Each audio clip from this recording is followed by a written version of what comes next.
हाँ, तो कैसे हैं आप लोग? आज का हम लोग का टॉपिक है चैप्टर 4 है विद्युत धारा। टॉपिक है विद्युत धारा का उष्मीय प्रभाव। उष्मीय प्रभाव मतलब आप लोग जानते हैं उष्मा कैसे उत्पन्न होता है, उष्मा के बारे में। तो विद्युत धारा में उष्मा कैसे उत्पन्न होता है, आइए समझते हैं। जब भी विद्युत धारा हम लोग का प्रवाह होता है ना, तब विद्युत धारा जो भी विद्युत धारा होता है वो उष्मा में रूपांतरण हो जाता है। किसमें? उष्मा में। ठीक है ना। विद्युत धारा के उष्मा में रूपांतरण होने का है, क्या बोलते हैं, विद्युत धारा का उसमें प्रभाव ही कहते हैं। जैसे इसको समझ लेते हैं कैसे। जब किसी चालक तार से विद्युत धारा प्रवाहित होता है तो उससे क्या उत्पन्न होता है? उष्मा उत्पन्न होता है। क्या उत्पन्न होता है? उष्मा उत्पन्न होता है। उसी को हम लोग क्या कहते हैं? विद्युत धारा का उष्मीय प्रभाव बोलते हैं। ठीक है। जब भी हम लोग किसी चालक तार से विद्युत धारा प्रवाहित की जाती है, विद्युत धारा प्रवाहित करते हैं तो वह चालक गर्म हो जाता है। क्या हो जाता है? गर्म हो जाता है। और विद्युत धारा से उष्मा में क्या होता है? रूपांतरण हो जाता है, परिवर्तन हो जाता है। इसी को हम लोग क्या कहते हैं? विद्युत धारा का उष्मीय प्रभाव कहते हैं। कोई दिक्कत? जैसे हम लोग यहाँ पे एक फिगर बनाते हैं, यहाँ पे एक प्रतिरोध लगाते हैं। ठीक है, इसको प्रतिरोध है ना बोलते हैं।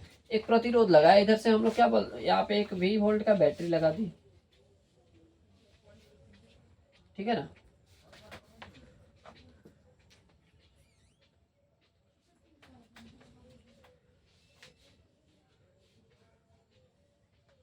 और इधर से क्या प्रवाह हो रहा है?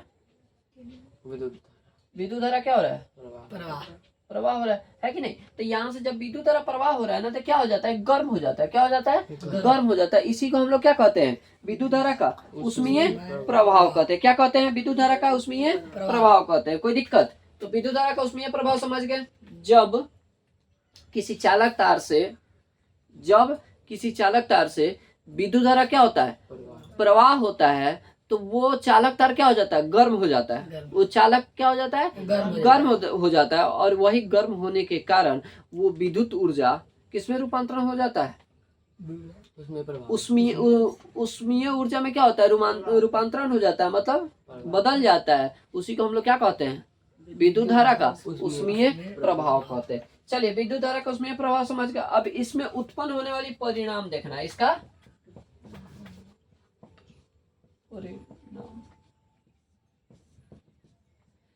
परिमाण नहीं, क्या देखना है? परिमाण देखना है। इसका परिमाण क्या होता है? तो जब भी हम लोग मान लेते हैं यहाँ पे ये भी है भी है ना, इसको मान लो यहाँ पे एक बिंदु है और यहाँ पे एक बिंदु। जब भी हम इस बिंदु से क्या प्रवाह कर रहे हैं? विद्युत धारा को क्या कर रहे हैं? प्रवाह कर रहे हैं कि कितने टी समय में। मान लेते हैं विद्युत धारा आई को, विद्युत धारा आई को हम लोग क्या कर रहे हैं? प्रवाह कर रहे हैं। कितना समय? कितना? टी समय में। कितना? टी समय में हम लोग क्या कर रहे हैं? विद्युत धारा को क्या कर रहे हैं? प्रवाह कर रहे हैं। तो इसमें प्रवाह होने वाली आवेश कैसे बनेगा? आवेश कैसे तैयार होगा? तो Q बराबर आवेश निकालना है। इसका आवेश क्या होगा? तो Q बराबर क्या हो जाता है? IT। हम लोग पढ़े हुए हैं कि I बराबर Q/T होता है। किसमें पढ़े हैं? Q बराबर क्या बोलते हैं? I बराबर Q/T होता है। इस चीज को हम लोग जानते हैं। I बराबर Q/T होता है। किसमें होता है? विद्युत धारा की प्रबलता का फॉर्मूला हम लोग लिखवाए हुए थे। विद्युत धारा का प्रबलता में हम लोग पढ़े हुए थे। I बराबर क्या होता है? Q/T। तो इसी के हिसाब से हम लोग Q निकालें तो IT हम लोग लिख दिए हैं। कोनो दिक्कत नहीं ना। अब यहाँ पे क्या किया जा रहा है? जब हमारे पास एक आवेश निकल गया, इसको हम लोग समीकरण 1 मान लेते हैं। क्या मान लेते हैं? समीकरण 1 मान लेते हैं। अब यहाँ पे क्या कर रहा है? किसी सिरे से Q आवेश को विभवांतर V के अधीन ले जाने में जो कार्य किया जा रहा है, उस कार्य को निकालना है। कार्य को किस चीज से सूचित किया गया है? W से। किस चीज से? W से। तो हम लोग जानते हैं विभवांतर V बराबर W बटा क्या होता है? Q होता है। V बराबर W बटा Q होता है। अब इस चीज को हम लोग को पता है, तो हम लोग को निकालना क्या है? W निकालना है। तो यहाँ पे W बराबर क्या हो जाएगा? जब हम लोग जानते हैं, क्या जानते हैं? V बराबर W बटा Q। तो यहाँ पे क्या हो जाएगा? W बराबर Q भी हो जाएगा, या VQ होगा कि नहीं होगा? अब यहाँ पे समीकरण 1 का मान हम इस Q का मान इसमें रख दे। समय एक का मान समीकरण इसको 2 मान लो, क्या लिख सकते हैं ना, समीकरण 1 का मान 2 में रखने पर, है ना। तो Q का मान तो W बराबर Q क्या है, IT है, IT भी, तो इसको हम लोग सीधा लिख सकते हैं W बराबर VIT, लिख सकते हैं कि नहीं, हाँ VIT, W बराबर VIT। अब इस चीज को हमको ओम के नियम के हिसाब से दर्शाना है। क्या करना है, ओम के पहला फॉर्मूला ये हो गया, इसमें 3 फॉर्मूले निकलते हैं, तो इसको हम लोग को किस चीज से, अब ओम के नियम से, कैसे, ओम के नियम से। अब ओम के नियम से, तो ओम का नियम क्या कहता है, आई बराबर V बट्टा R होता है। तो ओम का नियम आई बराबर V बट्टा क्या होता है, R। तो हम लोग V बराबर हम लोग क्या लिख सकते हैं, V बराबर हम लोग इसको कैसे लिख सकते हैं, तो I बराबर, तो V बराबर हम लोग लिख सकते हैं IR, बताइए, लिख सकते हैं ना। जैसे ही V बराबर IR लिखेंगे तो यहाँ देखिएगा W बराबर VIT आया हुआ है, हाँ? तो हम यहाँ पे इसका ओम का नियम यहाँ पे पुट कर सकते हैं, कहाँ पे, V के जगह पे IR पुट कर सकते हैं ना। तो हम क्या लिखेंगे, W बराबर V के जगह पे क्या लिख देंगे, IR इंटू IT होगा। इसको हम लोग जब बनाएंगे तो भाई 2 I है तो I² हो जाएगा और RT हो गया। ये बहुत ही इंपॉर्टेंट फार्मूला है, इसको हम लोग हर जगह यूज करने वाले हैं, इस फार्मूले को, इसी फार्मूले के हिसाब से सारा चीज निकलने वाला है। चलिए ये समझ गया, कोई दिक्कत नहीं ना। तो यहाँ पे हम लोग इसको W बराबर I² T भी लिख सकते हैं, वर्क बराबर, और वर्क का भी ऐसे मात्रक जूल होता है, और उसमें उष्मा मतलब U का भी ऐसे मात्रक जूल होता है ना। तो यहाँ पे हम लोग इसको लिख सकते हैं U बराबर I² RT। तो आप लोग U बराबर I² RT लिखिए या W बराबर I² RT लिखिए। इसी फॉर्मूले का हम लोग को क्या सब जगह क्या होने वाला है, यूज होने वाला है, कोई दिक्कत नहीं ना। चलिए अगला हम लोगों का है, इसका 3 नियम दिया गया है। कौन कौन सा नियम, 3 नियम है। जब वर्क कार्य जो होता है ना, कार्य या उष्मा जो होता है, या कार्य या उष्मा, जब किसी विद्युत धारा में उष्मा जो होता है वो क्या होता है, विद्युत धारा के वर्ग के क्या होता है, समानुपाती होता है। क्या होता है, उष्मा जो होता है विद्युत धारा के वर्ग के। पहला नियम इसका क्या कह रहा है, नियम में पहला नियम क्या कह रहा है, जो कार्य या उष्मा जो होता है U, ठीक है, वो किसके, विद्युत धारा I के वर्ग के क्या होता है, समानुपाती होता है। क्या होता है, पहला नियम। U समानुपाती किसके, I²। U समानुपाती किसके होगा, I²। तो हम लोग का जो उष्मा होता है वो किसके समानुपाती होता है, किसके समानुपाती होता है, विद्युत धारा के वर्ग के समानुपाती होता है। ठीक है, विद्युत धारा का क्या बोलते हैं, वर्ग के क्या होता है, समानुपाती। अगर विद्युत धारा मेरे पास 4 रहेगा ना, तो उष्मा मेरा कितना रहेगा, 2 रहेगा।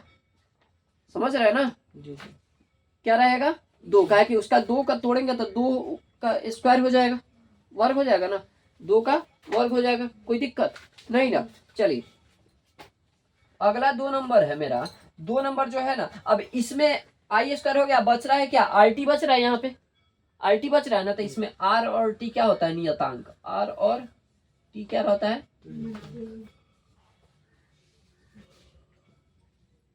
मतलब फिक्स रहता है। उसके बाद में बच रहा है मेरे पास उष्मा जो है R के क्या होता है, समानुपाती होता है, किसके,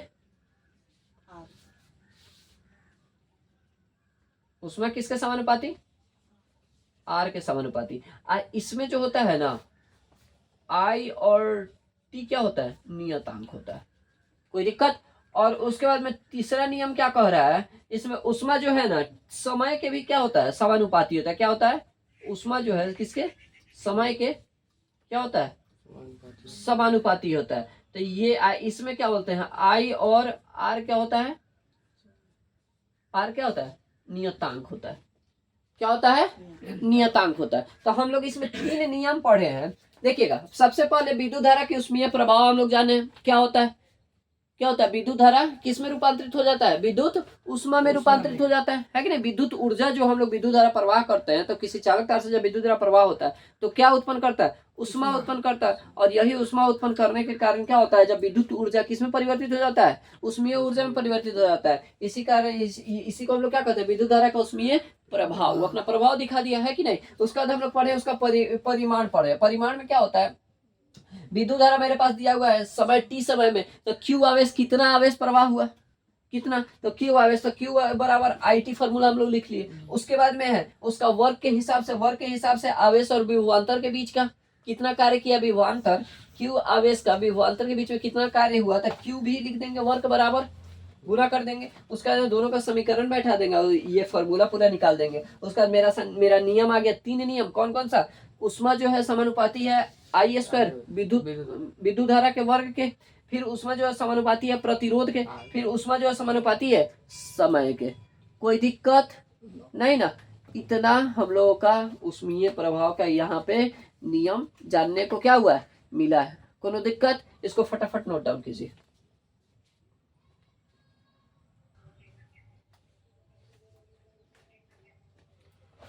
हो गया, चलिए आगे बढ़े हम लोग। अगला टॉपिक हम लोग का विद्युत शक्ति। ये बहुत ही अच्छा टॉपिक है, विद्युत शक्ति।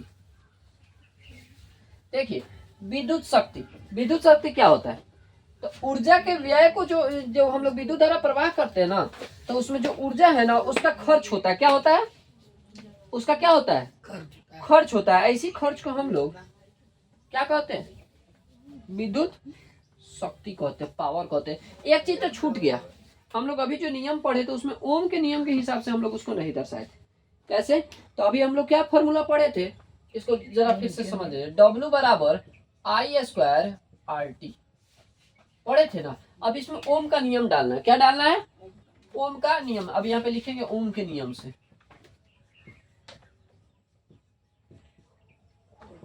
नियम से ओम का नियम क्या कहता है, I बराबर V बटा R होता है ना, तो I बराबर V बटा R। अब इस I का मान इसमें रख देने पर, I का मान समीकरण 1 में रखने पर, अब जैसे ही I का मान समीकरण 1 में रखेंगे क्या हो जाएगा, W बराबर I का मान V बटा R, तो V बटा R का स्क्वायर हो जाएगा और RT। तो W बराबर मेरा क्या निकल गया, V स्क्वायर बटा R स्क्वायर RT होगा। अब भाई एक बार से एक बार कट गया, W बराबर V स्क्वायर T बटा R। समझ गए, ये वाला मेरा एक फॉर्मूला निकल गया। इसको नोट डाउन कर लीजिए। वर्ग बराबर विभवांतर का स्क्वायर, विभव का स्क्वायर गुने समय बटा R, मतलब प्रतिरोध। अब यहाँ पे W जो है V का क्या है, V के स्क्वायर के समानुपाती है, T के समानुपाती है। अच्छा, R के क्या है, व्युत्क्रमानुपाती है। क्या है, इसमें R के क्या है, व्युत्क्रमानुपाती है। कोई दिक्कत, इसको W के रूप में दर्शाइए या VU के रूप में दर्शाइए, कोई दिक्कत नहीं ना। आइए, हम लोग का अगला टॉपिक क्या है, विद्युत शक्ति। अब विद्युत शक्ति अभी समझाएं, क्या होता है विद्युत शक्ति, जल्दी बोलो। विद्युत शक्ति क्या होता है, किसी भी विद्युत धारा, किसी भी विद्युत परिपथ में विद्युत ऊर्जा के व्यय के दर को क्या कहते हैं, विद्युत शक्ति कहते हैं। देखिएगा, किसी भी विद्युत परिपथ में कहने का मतलब, हम यहाँ पे कुछ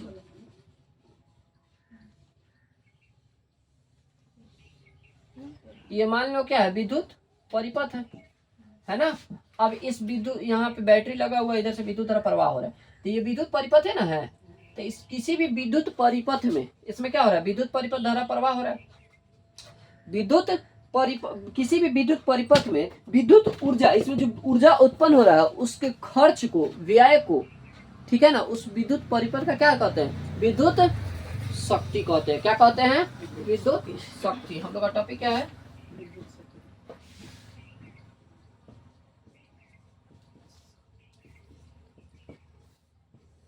विद्युत शक्ति। तो क्या कहा जाएगा, किसी विद्युत परिपथ में विद्युत ऊर्जा के व्यय को क्या कहेंगे, विद्युत शक्ति कहेंगे। तो विद्युत ऊर्जा, जो ऊर्जा हम लोग का है उसके खर्च को हम लोग क्या कहेंगे, विद्युत शक्ति कहेंगे। तो विद्युत शक्ति बराबर फॉर्मूला होता है, विद्युत शक्ति को P से डिनोट किया जाता है।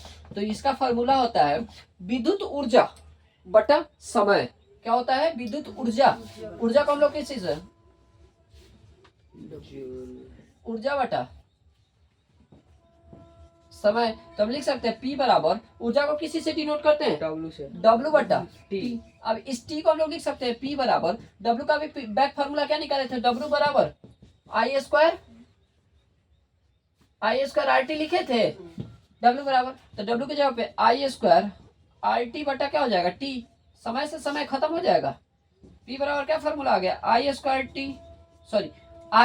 R हो गया, कोई दिक्कत। तो अब इसको ओम का नियम पुट कर देते हैं। क्या पुट कर दे, ओम का नियम। अब लिखेंगे ओम के नियम से।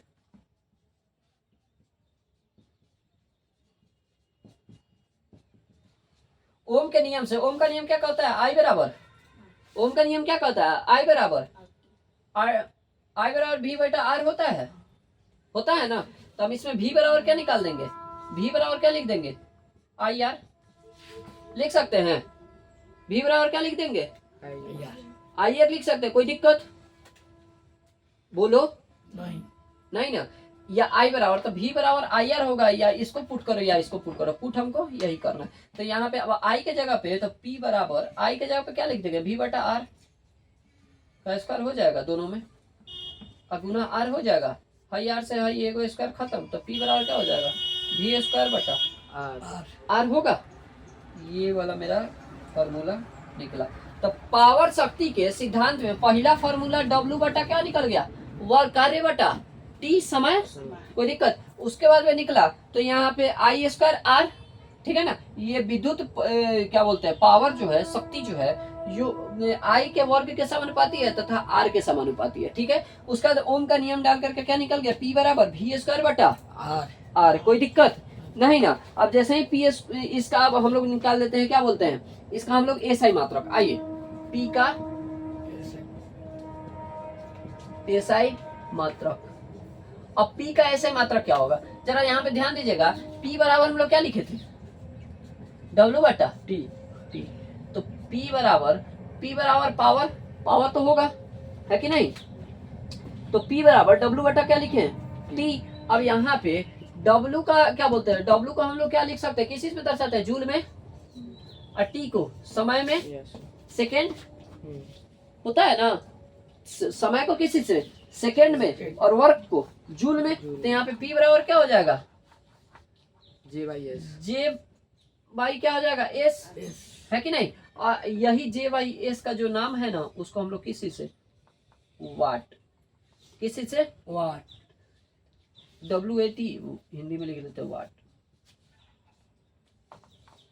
कुछ इस चीज से क्या करते हैं, दर्शाते हैं। कितना होता है, तो जूल बटा सेकंड इसका किस रूप में होता है, वाट के रूप में होता है। किस रूप में, जिसको हम लोग W से दर्शाते हैं। किस रूप में होता है, वाट के रूप में होता है, कोई दिक्कत नहीं ना। तो यहाँ पे P का ऐसे मात्रक, विद्युत शक्ति का ऐसे मात्रक क्या हो जाएगा, वाट। क्या हो जाएगा, वाट। वाट को कैसे दर्शाते हैं, तो जूल बटा सेकेंड। कैसे दर्शाते हैं, जूल बटा सेकेंड। इसका फॉर्मूला क्या होता है, ऊर्जा बटा समय, ठीक है, ऊर्जा बटा समय, कोई दिक्कत नहीं ना, क्लियर। चलिए अगला है हम लोग का विद्युत ऊर्जा। विद्युत ऊर्जा बहुत ही छोटा टॉपिक है, इसको जरा समझते हैं। हम लोग विद्युत ऊर्जा के बारे में जानते हैं, तो विद्युत ऊर्जा हम लोग पढ़े हुए हैं, बिठाए ना, हाँ चलिए। विद्युत ऊर्जा हम लोग पढ़े हुए हैं, जरा ध्यान से समझिएगा। हम लोग अपने घर में बिजली लगा, मीटर उटर लगाए हुए, बिजली जो जलाते हैं तो जी लगा हुआ है, मीटर लगा है ना। तो उस मीटर में, मीटर यूनिट में अपने आता है सब, कितना यूनिट है बिजली क्या किए, खर्च किए, है ना जी सर। तो हम लोग को पढ़ना है विद्युत ऊर्जा उड़ गया। चलिए विद्युत ऊर्जा। अब विद्युत ऊर्जा को हम लोग इस चीज को जितना हम लोग इसको खर्च जिस हिसाब से करते हैं वैसा इसका विद्युत ऊर्जा। तो विद्युत ऊर्जा 1 घंटे के हिसाब से निकलता है। कैसे? तो इसका जो होता है ना, हम लोग 1 किलो वाट पर आवर निकालते हैं। ठीक है, 1 किलो वाट पर आवर। अब 1 किलो वाट पर आवर को हम लोग इसको सेकेंड और किस रूप में चेंज कर देंगे बताइए? जूल के रूप में। ठीक है, अब 1 किलो वाट, अब जरा ध्यान दीजिएगा, 1 किलो वाट को यहाँ पे समझिएगा, एक किलो के जगह 1 गुना किलो के जगह इसको हम लोग जब जैसे ही किलो को क्या बोलते हैं, 1 किलो वाट को हम लोग इसको चेंज करेंगे तो 1000 से गुना करना होगा, है ना? चेंज करेंगे, उससे भी चेंज करेंगे तो किससे गुना करना पड़ेगा बताइए? 100 से। 1 किलोमीटर को मीटर में चेंज करेंगे कितना होगा? 100। 1000, है ना? 1000, 1 किलो बराबर कितना मीटर? 1000 मीटर। 1000 मीटर बराबर 1 किलोमीटर होता है ना। अब 1000 मीटर बराबर 1 किलोमीटर, 100 सेंटीमीटर बराबर 1 मीटर होता है। तो 1 मीटर बराबर 100 सेंटीमीटर। तो हम इसको सेंटीमीटर में अगर बदलते हैं मतलब उस हिसाब से, तो कितना से गुना करना होगा 1 किलोवाट को? 1000। तो यहाँ पे हम लोग को सेंटीमीटर में नहीं बदलना, सिर्फ किलोवाट को किस चीज में चेंज करना है। बस याद दिलाने के लिए आप लोग को बताया। याद है 1 किलोग्राम बराबर कितना ग्राम? 1000 ग्राम होता है ना। तो चलिए यहाँ पे क्या दिखा हुआ है, 1 किलो की जगह 1000 लगा दिए। अब यहाँ जरा ध्यान दीजिएगा, 1000 ये वाट है, किस रूप में है? वाट के रूप में, है ना। अब उसके बाद में यहाँ पे घंटा है, घंटा को हम लोग को सेकेंड में चेंज करना है।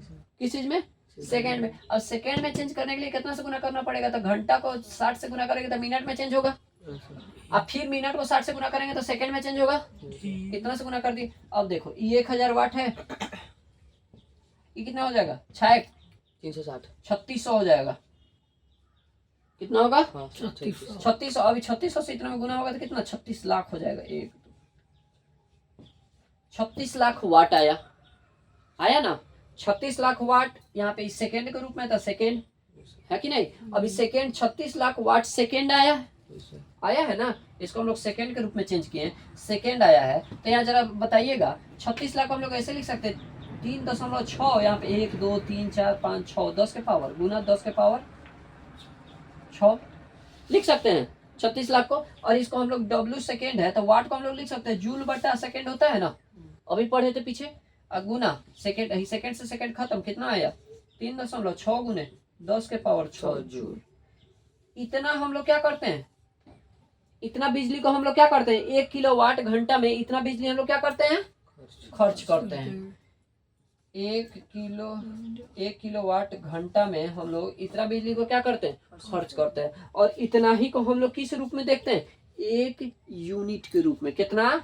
1, इतना बराबर क्या हो जाता है, 1 यूनिट। जो हम लोग के बिजली घर में हम लोग जो यूज करते हैं, तो आप लोग मीटर में जाके देखिएगा, उसमें लिखा होगा 1 किलोवाट घंटा। मीटर में जाके देखिएगा 1 किलोवाट घंटा, ऐसे ही 1 लिखा होगा, के लिखा होगा, W लिखा होगा, H लिखा होगा। 1 किलोवाट घंटा के रूप में वहां पे क्या किया गया रहेगा, दर्शाया जाता है। तो वही हम लोग का वही जितना भी बिजली 1 घंटे में जितना यूज करते हैं ना, वही यूनिट के रूप में दर्शाता है कि आप 1 घंटे में कितना यूनिट यूज कर चुके हैं। तो 1 घंटे में आप 1 यूनिट कीजिए तो 10 यूनिट कीजिए, तो उस हिसाब से अगर उसको सेकेंड में तोड़ना है तो उसको इतना से गुना करके इतना जूल निकाल लीजिए कि इतना ऊर्जा हम लोग क्या किए हैं, विद्युत खर्च किए हैं। कोई दिक्कत? तो 1 घंटा में हम लोग इतना विद्युत क्या करते हैं, खर्च करते हैं। कोई दिक्कत नहीं ना। तो ये विद्युत ऊर्जा आप लोग का था। अगला है, लास्ट टॉपिक है, अरे विद्युत ऊर्जा का ऊष्मीय प्रभाव का उपयोग है। क्या है? उपयोग है। विद्युत धारा के ऊष्मीय प्रभाव का क्या है, उपयोग है। आइए इसको खत्म करते हैं। ठीक है, विद्युत धारा के ऊष्मीय प्रभाव का उपयोग, मिटाएं इसको। चलिए, ऊष्मीय उपयोग। अब इसका उपयोग कहाँ कहाँ होता है, इसके ऊष्मा का उपयोग देखिएगा, पढ़ने समझ में आ रहा है कि विद्युत धारा का ऊष्मीय उपयोग के बारे में। जैसे हम लोग पता है कि ऊष्मीय उपयोग में हम लोग का क्या होता है कि देखिए वैज्ञानिक सब थोड़ा सा देखिए, हम लोग इतना तक है तो इतना तेज है, क्या तेज है, तो कोई भी चीज को सोचते हैं कि ये चीज मेरे पास है तो इस सामान का कहीं और यूज कर लेते हैं, ये चीज है तो ये सामान का कहीं और यूज कर लेते हैं, कोई दिक्कत। लेकिन यहाँ पे हम लोग का है कि क्या बोलते हैं, वैज्ञानिक सब भाई उतना दिमाग सबके पास थोड़ी ना वैज्ञानिक है ना है। तो वो क्या किए कि जब विद्युत धारा प्रवाह हो रहा था ना, तो विद्युत धारा प्रवाह हो रहा था, तो विद्युत धारा को जब प्रवाह किया जा रहा था तो उसमें क्या उत्पन्न हो रहा था, ऊष्मा उत्पन्न हो रहा था। अब उन्होंने क्या सोचा कि इसमें क्या क्या करते हैं, एक दिमाग लगाते हैं। अब काहे नहीं हम लोग इसमें से क्या बोलते हैं, इस ऊष्मा का भी क्या करते हैं, उपयोग कर जाते हैं। आप लोग जानते हैं घर में अभी आम का मौसम था, आम खाए हुए थे, आठी को कोई कोई बिक देता है, बिकता है ना, और कोई कोई क्या करता है उस आठी को इकट्ठा करके धरती में रोप देता है।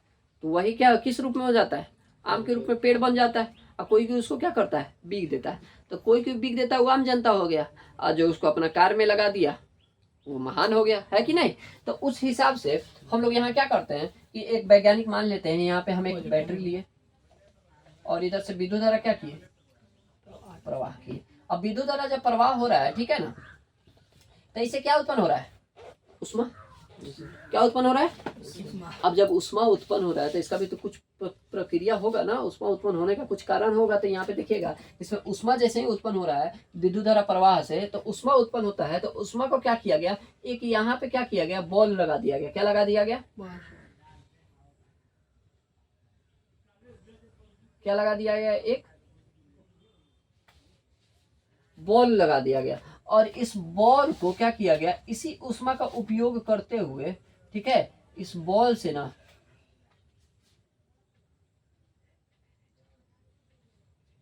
कुछ इस प्रकार से बॉल रहता है कि नहीं। तो इस बॉल में इस ऊष्मा को यहाँ से ये प्रवाह हो रहा था, तो इसमें से प्रवाह होकर के यहाँ तक आ रहा था, है कि नहीं। लेकिन इस बॉल में क्या हुआ कि यहाँ से इसका ऊष्मा के साथ यहाँ से विद्युत धारा क्या हुआ, यहाँ तक गया और इधर से ऐसे जा रहा है, जा रहा है, जा रहा है। अब ये जो लगा हुआ है ना, इसका नाम हम लोग का तंतु है। क्या है, इसको टंगस्टन भी बोलते हैं। क्या बोलते हैं, टंगस्टन। इसको फिलामेंट भी बोलते हैं। क्या बोलते हैं,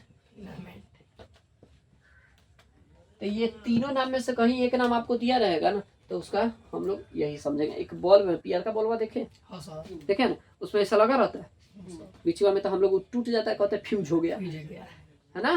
तो वो फ्यूज क्यों होता है, तो वोल्टेज जब अप डाउन ज्यादा, एक बैग ज्यादा वोल्टेज बढ़ता है, ज्यादा एक बैग कम होता है ना, तो वो थोड़ा सा पतला होता है, स्प्रिंग टाइप का, और इसको पकड़ के ऐसे लमराया जाएगा ना, तो बहुत दूर में ये चला जाएगा, बहुत लंबा चला जाएगा। तो ये पूछेगा सर कि यहाँ पे ये कैसे काम करता है, क्या क्या इसका काम करने का तरीका है, लाइट कैसे देता है कि नहीं। तो यहाँ पे ये ऊष्मा का उपयोग करते हुए इसको जलाया जा रहा है। तो यहाँ से विद्युत धारा प्रवाह हुआ, तो यहाँ से विद्युत धारा जब यहाँ तक पहुंच रहा है ना, तो ये विद्युत धारा को अपनी तरफ आने ही नहीं दे रहा है, ठीक है ना, विद्युत धारा को आने ही नहीं दे रहा है, समझ रहे हैं। एक सेकेंड,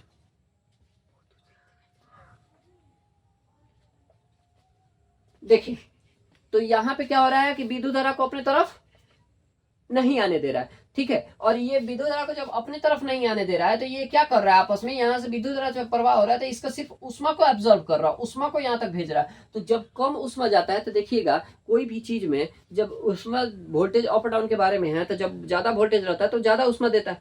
तो जब हम लोग देखते हैं कि ऊष्मा जब धीरे धीरे कोई चीज को गर्म करते हैं तो हल्का सा गर्म होता है, उसका हल्का और गर्म करते तो क्या होता है, थोड़ा लालिमा दिखाई देने लगता है। हल्का सा और ज्यादा गर्म होता है तो क्या हो जाता है, आग लग जाता है, लगता है ना, लगता है कि नहीं। कुछ इसी प्रकार से ये बल्ब भी काम करता है। जब वोल्टेज कम रहता है तो हल्का हल्का एकदम मेहंदी कलर का जलेगा, एकदम हल्का हल्का। और थोड़ा सा और वोल्टेज बढ़ेगा तो क्या हो जाता है, पूरा इसमें लालिमा दिखाई देना शुरू हो जाएगा।